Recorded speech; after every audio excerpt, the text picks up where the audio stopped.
ఓం శ్రీ మాత్రేని మహా అందరికీ నమస్కారం అండి. కన్య రాశి వారికి జూలై 18వ తేదీ రోజువారీ రాశి ఫలితాల ప్రకారం ఖచ్చితంగా జరిగేది ఇదేనండి. రాశి వారు కనుక ఇప్పుడే కనుక మన ఛానల్ని కొత్తగా చూస్తున్నట్లయితే దయచేసి మన ఛానల్ని సబ్స్క్రైబ్ చేసుకొని ఈ వీడియో మీకు నచ్చినట్లయితే లైక్ చేసి ఓం శ్రీ మాత్రేని మహా అని కామెంట్ చేయడం మాత్రం మర్చిపోకండి. ఈ రోజు ఈ రాశి వారికి చాలా విశేషమైనటువంటి రోజు అండి. ఈ రోజు పాటించవలసినటువంటి ఒక చిన్న పూజ పరిహారం గురించి చెప్తానండి. తప్పకుండా ఈ వీడియోని ఎక్కడ కూడా స్కిప్ చేయకుండా చివరి వరకు చూడండి. శ్రీ సమ్మక్క సారక్క జ్యోతిష్యాలయం గురువు గారు విజయరాజు గారండి. ముఖం చూసి లేదా చేయి చూసి ఫోన్ కలదారని జాతకం చెప్పబడును. గురుగారి ఫోన్ నెంబర్ వచ్చేసి 9100263308 అండి. ప్రేమ సమస్యలు, వ్యాపార సమస్యలు, రాజకీయ సమస్యలు, అత్తగొడల సమస్యలు, హస్తగతాలు, అప్పుల బాధలు ఇలా ఏ సమస్యలకైనా ఈ గురువు గారు చాలా చక్కటి పరిష్కారాలు చెప్తారండి. గుప్త నిధులు, చెడు ప్రయోగాలు కూడా చేయబడును. స్త్రీ పురుష వశీకరణ కూడా చేయబడును. ఎక్కడున్నా సరే ఈ గురువు గారిని ఫోన్ కాల్ ద్వారా సంప్రదించవచ్చు. అన్ని విషయాలు మనకు ఫోన్లోనే 100% ఖచ్చితంగా క్లారిటీగా చెప్తారండి. చాలా నమ్మకదగ్గమైన గురువు గారండి. చెప్పినట్టుగా జరుగుతుంది. మీకు నమ్మకం ఉంటేనే ఈ గురువు గారిని సంప్రదించి చూడండి. మీరు అనుకున్న విషయాలన్నిటికీ ఫలితాలు అనేవి లభిస్తాయండి. మీరు ఎందుకు భద్రశత్రువులుగా మారి విడిపోయేటటువంటి డెసిషన్ తీసుకోవడానికి కారణం ఏమిటి అనే అంశాలపై పూర్తి వివరణ తెలుసుకునే అవకాశం అయితే చూద్దాం. చెప్పాలంటే మీరు ఎవరినైనా ప్రేమిస్తే లేదా ఒక బంధాన్ని నమ్మితే మీ సర్వస్వాన్ని కూడా తారపోసే విధంగా మీరు అభిమానాన్ని పెంచుకుంటారు. పైకి మీరు ఎంత గంభీరంగా కనిపించినా లోపల మాత్రం పంతాల కోసం పోకుండా చాలా చక్కగా అందరినీ ఆప్యాయతతో పలకరిస్తారండి. అలాగే మీలో ఉన్నటువంటి గొప్ప గుణం ఏమిటి అంటే కనుక ఎదుటి వారికి వారు మిమ్మల్ని అర్థం చేసుకోకపోయినా ప్రవర్తించినా సరే వారిని మీరు అర్థం చేసుకుని సర్దుకుపోతూ ప్రవర్తిస్తూ ఉంటారండి. అయితే అసమర్థతగా ఒక బాధ మీకు మీ మనసులో ఎప్పుడూ కూడా ఒక వెలితిగా కనిపిస్తూ ఉంటుంది. అంటే నేను ఎదుటి వ్యక్తుల్ని ఇంతగా బాగా నమ్ముతున్నాను, వారిపై అభిమానాన్ని ఎక్కువగా చూపిస్తున్నాను, కానీ వారు మాత్రం నన్ను ఎందుకు అపార్థం చేసుకుంటున్నారు, నన్ను ఎందుకు ప్రేమించటం లేదు అనే అంశంపై మీ మనసులో ఎప్పుడూ ఒక బాధ అనేది కలిగి ఉంటుంది. అది మీ యొక్క అమాయకత్వమనే చెప్పుకోవాలి. ఎందుకంటే మీకులాగా అందరూ మంచి వాళ్ళే ఉంటారని అనుకుంటూ వారి చేతుల్లో మీరు గతంలో ఎన్నిసార్లు మోసపోయినప్పటికీ కూడా అన్నీ మర్చిపోయి మీరు అందరినీ నమ్ముతూ ఉంటారు మన వాళ్ళే అని చెప్పేసి. ఎవరినైనా సరే గుడ్డిగా నమ్మేస్తూ ఉంటారు. ఆ నమ్మకమే ఇప్పుడు మీ పాలిట శాపంలాగా మారింది. మీరు ఎవరికైతే ప్రాణం ఇచ్చారో వారే మీ ప్రాణాన్ని తీసే అంత పని చేయబోతున్నారు. ముఖ్యంగా ఈ బంధం ఒక రోజులో దూరం కావడం లేదు. గత కొన్ని నెలలుగా, కొన్ని సంవత్సరాలుగా ఆ పొరపాట్లు, ఆ క్షణం మీకు కొన్ని వస్తూనే ఉన్నాయండి. తరచు మీరు గమనిస్తూ ఉన్నప్పటికీ కూడా ఆ బంధాన్ని మీరు దూరం చేసుకోవడం ఇష్టం లేక తరచు మీరే సర్దుకుంటూ వెళ్తున్నారు.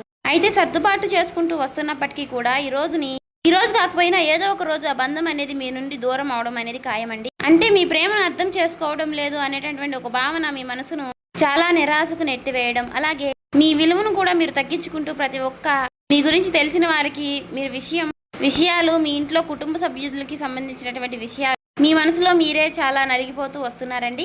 అంతా బాగుంటుందిలే, అంతా సమృద్ధిగా నయమవుతుందిలే, మేమంతా కలిసి బాగుంటామని చెప్పేసి మీరు ఆశించారు.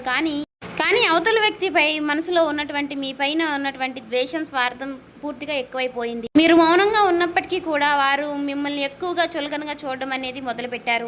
అయితే రేపటి రోజున పరాకాష్ఠకు చేరబోతుందనే చెప్పుకోవచ్చు. ఎందుకంటే ఈ రోజు ఆ షాకింగ్ క్లైమాక్స్ ఏదైతే ఉందో అది ఇప్పుడు మనం పూర్తిగా తెలుసుకుందామండి. ఈ రోజు 8 గంటల 10 నిమిషాల లోపు ఆ బంధం మీ నుండి ఎలా దూరం అవుతుంది అంటే ఇది మీరు ఊహించని విధంగా ఒక ట్విస్ట్ లాగా జరుగుతుంది. అంటే మీ యొక్క ఆత్మమిత్రులు ఎవరైనా కావచ్చు, మీకు బాగా తెలిసినటువంటి ఒక స్నేహితుడు, ఒక స్నేహితురాలు, అలాగే మీరు ఇన్నాళ్లుగా మీరు ఆరాధిస్తున్నటువంటి ఒక ప్రేమ బంధం కూడా కావచ్చండి. ఈ రోజున 8 గంటల తర్వాత మీరు ఒక నిజాన్ని అయితే తెలుసుకుంటారు. ఆ వ్యక్తి ఇన్ని రోజులుగా మిమ్మల్ని వాడుకుంటున్నారని, కేవలం లేదా మీ వెనకాల గోతులు తవ్వుతున్నారని కొన్ని సాక్ష్యాలతో సహా మీకు పూర్తిగా అర్థమవుతుంది. భిన్నంగా చెప్పాలి అంటే ఒక ఫోన్ కాల్ కానీ లేదా ఒక వ్యక్తి ద్వారా మీకు తెలిసేటటువంటి ఒక విషయం వలన ఆ మాటల యుద్ధం అనేది మీకు అలా జరుగుతూ ఉంటుంది.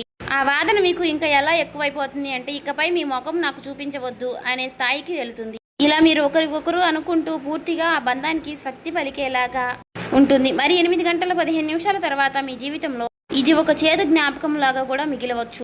ఎందుకంటే మీరు ఇన్ని రోజులు కూడా చాలా భరిస్తూ వచ్చారు. ఈ రోజు కాకపోతే ఏదో ఒక రోజు వారిలో మార్పు వస్తుంది అనే విషయంలో మీరు బలంగా నమ్మారండి. కానీ మీ కృషిని మీరు ఇన్నాళ్లుగా చాలా ఓర్పుగా గ్రహించారండి. కానీ వారు మాత్రం మీకు వారి వైపు నుంచి ఎటువంటి విలువ ఇవ్వడం లేదండి. ప్రతి విషయంలోనూ కూడా వారు మిమ్మల్ని ఏదో ఒక విధంగా కిందకి లాగాలనే చూస్తున్నారు. కానీ మీరు మాత్రం తట్టుకోలేకపోయారు. అయితే దీనికి కారణం కూడా లేకపోలేదండి. అయితే దీనికి కారణం ఏమిటి అంటే ఒక మధ్య వ్యక్తి చేసినటువంటి నమ్మక ద్రోహం అని చెప్పుకోవాలి. అంతటికీ కారణం ఏమిటంటే డబ్బు, ఈర్ష్య, మీరు బాగా పైకి వస్తున్నారనేటువంటి ఒక కారణం కూడా అయి ఉండవచ్చు. అయితే వారికంటే మీరు బాగా సెటిల్ అవుతున్నారో అనో లేదంటే మీకు వచ్చేటటువంటి మంచి పేరును చూసి తట్టుకోలేక మీరు ఎవరికైతే కష్టకాలంలో అండగా నిలబడ్డారో వారే తిరిగి మిమ్మల్ని గుండెల మీద తన్నడం, ఇదంతా తిరిగి మీరు తిరిగి మీ మనసుకు చాలా లోటైనటువంటి విషాదాన్ని కలిగిస్తుంది. అయితే ఆ వ్యక్తి మీ పతనాన్ని కోరుకుంటూ కొంతమంది శత్రువులతో సైతం చేతులు కలిపి మీకు అలాగే మిమ్మల్ని మీ మనసుతో ఆడుకోవడానికి అయితే మీరు గుర్తుపెట్టుకోండి. మీరు బాధపడాల్సిన అవసరం అయితే లేదండి. అన్నీ కూడా ఫేస్ చేస్తూ మీరు ఉంటున్నటువంటి ఒక గొప్ప వీరులుగా మిమ్మల్ని చెప్పుకోవచ్చు. చిన్నప్పటి నుంచి కూడా ఎన్నో బరువు బాధ్యతలు మీరు మోసారు. కష్టం విలువ కూడా మీకు బాగా తెలుసండి. ఎప్పుడు ఏ విషయంలో ఏ సమయంలో ఏ సమన్వయ భాగంతో ఉండాలి అనే విషయాలపై మీకు బాగా అవగాహన కూడా ఎక్కువగా ఉంటుంది. ఏ కష్టాన్ని ఎలా ఎదుర్కోవాలి అని చెప్పేసి ఫేస్ చేయాలి, ఏ సమస్య వస్తే దాన్ని ఎలా ఎదుర్కోవాలి అని చెప్పేసి అనే అంశాలపై మీకు బాగా అవగాహన ఉందనే చెప్పుకోవాలండి. కాబట్టి ప్రతిదానికి కూడా మీరు కృంగిపోవడం, బాధపడడం ఇటువంటివి చేయకండి. గడిచిపోయినటువంటి కొన్ని సంవత్సరాలుగా ఇవన్నీ కూడా మీరు ఎలాగో అనుభవించేశారు. కాబట్టి ఇవన్నీ విషయాల్లో రానున్న రోజుల్లో మీరు దేనికి బాధపడరు, భయపడరు అండి. మీకు అత్యంత ప్రేమకరమైనటువంటి బంధాలు చాలా మీ చుట్టూ ఉన్నప్పటికీ కూడా వారిలో ఎక్కువ ప్రేమకరమైనటువంటి బంధాలు ఎవరు అని చెప్పేసి వారిలో మీరు తెలుసుకోలేకపోతున్నారండి. గుడ్డిగా కొంతమంది వ్యక్తుల్ని నమ్మి వారి నిజమైన ప్రేమ లేదా అని తెలుసుకోలేక వారితో మీరు అందరూ నా వాళ్ళే అని చెప్పేసి ఎక్కువగా వారిపై మీరు ప్రేమ అనుభూతులు కురిపిస్తూ ఉన్నారు. వారి మీద ఒక నమ్మకాన్ని కలిగి ఉంటున్నారు. కానీ ఈ రోజున మీరు వారి వలన కొన్ని ఎదురు దెబ్బలు తినే అవకాశాలు అయితే కనిపిస్తున్నాయండి. వారి వలన కొన్ని సమస్యలు ఫేస్ చేయాల్సినటువంటి అవకాశాలు అయితే కనిపిస్తున్నాయండి. కాబట్టి ఇకనైనా మీరు గుర్తుంచుకోండి, మానసికంగా మీరు చాలా స్ట్రాంగ్గా ఉండండి. ఒంటరితనాన్ని ఎక్కువగా ఇప్పటి వరకు చాలా అనుభవించారు. కానీ అయినప్పటికీ కూడా ఒక మాటలో చెప్పాలంటే ఒంటరితనమే చాలా గొప్పతనం అండి. ఎందుకంటే ఒంటరిగా ఉంటేనే ఏ బాధలు ఏ సమస్యలు కూడా మనల్ని ఏమీ చేయలేవు. కానీ ఆ బాధలు కలిగించేటటువంటి కొన్ని లాభ నష్టాలు కూడా ఈ రోజున కనిపిస్తున్నాయండి. కానీ కొంతమంది వ్యక్తుల్లో మనసులో విషాన్ని పెట్టుకుని పైకి మాత్రం ప్రేమ వలకపోస్తూ మాట్లాడుతూ ఉంటారు. ఇటువంటి వారితో మీకు ఉన్నటువంటి ప్రేమానుబంధాలు తెగతింపులైతేనే మంచిది. కాబట్టి ఇది పెద్దగా మీకు నష్టమైతే కానే కాదండి, ఉపకారమే ఆ భగవంతుడు మీకు చేయబోతున్నాడు.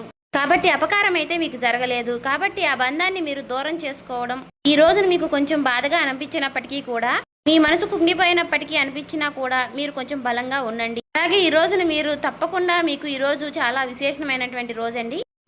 ఈ రోజు మీరు సూర్యారాధన చేసుకోండి.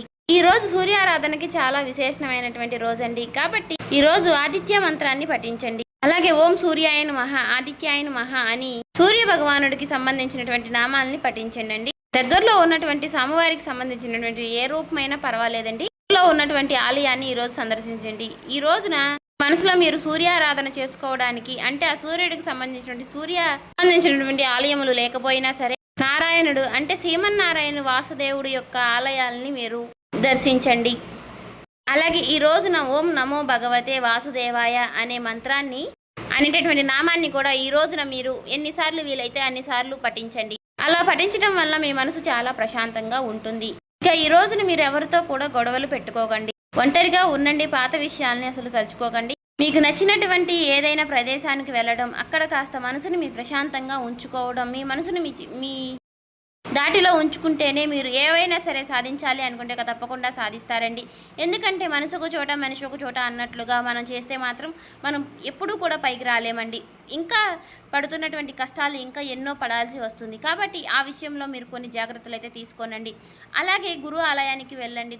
గురు ఆలయానికి వెళ్ళి దర్శనం చేసుకోవడం వల్ల మీకున్నటువంటి కొన్ని తలనొప్పులు, కొన్ని సమస్యలు, చిన్న పడుతున్నటువంటి సమస్యలన్నీ కూడా తొలగిపోతాయండి. అలాగే రేపటి రోజున మీరు వీలైనన్నిసార్లు ఓం నమ శివాయ అనే మంత్రాన్ని కూడా మనసులో జపిస్తూ ఉండండి. మీకు సాయంత్రం సమయంలో సంధ్యావేళలో లక్ష్మీదేవికి ఉప్పుదీపం పెట్టడం వల్ల కూడా మీకు ఉన్నటువంటి కొన్ని సమస్యలు తొలగిపోతాయి. డబ్బులో ఉన్నటువంటి సమస్యలన్నీ తొలగిపోతాయి. లక్ష్మీదేవి యొక్క రాక అనేది జరుగుతుంది. మేము ఎన్ని పనులు చేసినా సరే, ఎంత కష్టపడినా సరే మాకు చేతిలో చిల్లి గవ్వ కూడా మిగలడం లేదండి అనే వారికి ఈ ఉప్పు పరిహారం అనేది చాలా బాగా పనికి వస్తుంది. అలాగే మీరు గుమ్మం బయట వైపు కుడివైపున ఎద్దు పటం ఉన్నటువంటి ఒక ఫోటో ఫ్రేమ్ని మీరు గుమ్మం బయట కుడివైపున పెట్టుకుంటే మాత్రం లక్ష్మీదేవి యొక్క రాక అంటే మనకి ఎద్దుని గోమాతని అని పోలుస్తారు కాబట్టి మీకు లక్ష్మీదేవి యొక్క రాక అనేది జరుగుతుంది. ఇంట్లో ఉన్నటువంటి నెగిటివిటీ అంతా పోతుంది, పాజిటివిటీ పాస్ అవుతుంది. సో చూశారు కదండి, ఈ వీడియో నచ్చినట్లయితే ఓం శ్రీ మాత్రే నమః అని కామెంట్ చేసి ఇంకా మన ఛానల్ని సబ్స్క్రైబ్ చేసుకొని వాళ్ళు ఉంటే దయచేసి సబ్స్క్రైబ్ చేసుకుని మాకు సపోర్ట్ చేయడం మాత్రం మర్చిపోకండి. అలాగే మీరు ఈరోజు చేయవలసిన పూజా విధానము, పాటించవలసిన పరిహారాలు, అనుకూల సమస్యలు, అననుకూల సమస్యలు ఏ విధంగా రాబోతున్నాయి, ఏ విధంగా మనం నడుచుకోవాలి అనే విషయాలపై మీకు పూర్తిగా అవగాహన వస్తే మాత్రం ఖచ్చితంగా గమనించండి. మేము ఇదైతే కల్పితంగా చెప్పింది అయితే కాదండి. మీ రాశి ఫలితాల ప్రకారం మీకు సంబంధించినటువంటి కొన్ని పరిహారాల గురించి అయితే కూడా చెప్పాం కదండి. మీరు ఖచ్చితంగా వాటిని కనుక పాటిస్తే మాత్రం మీకు ఉన్నటువంటి సమస్యలు కూడా తొలగిపోయే అవకాశాలు అయితే కనిపిస్తున్నాయండి. ఒకే మొత్తంలో మనకి పెద్ద ఆస్తులు వచ్చి పడాలి, పెద్ద డబ్బు ధనాలు వచ్చి పడాలి అనుకుంటే మాత్రం అవ్వదండి. ఏదైనా సరే మనం కష్టపడే కొద్దిగా మనకు చేతికి వచ్చే అవకాశాలు కనిపిస్తాయి. కాబట్టి మనం తక్కువ కష్టపడి ఎక్కువ సంపాదన రావాలి, ఎక్కువ మనం ధనవంతులు అయిపోవాలి అనుకుంటే మాత్రం కుదరదండి.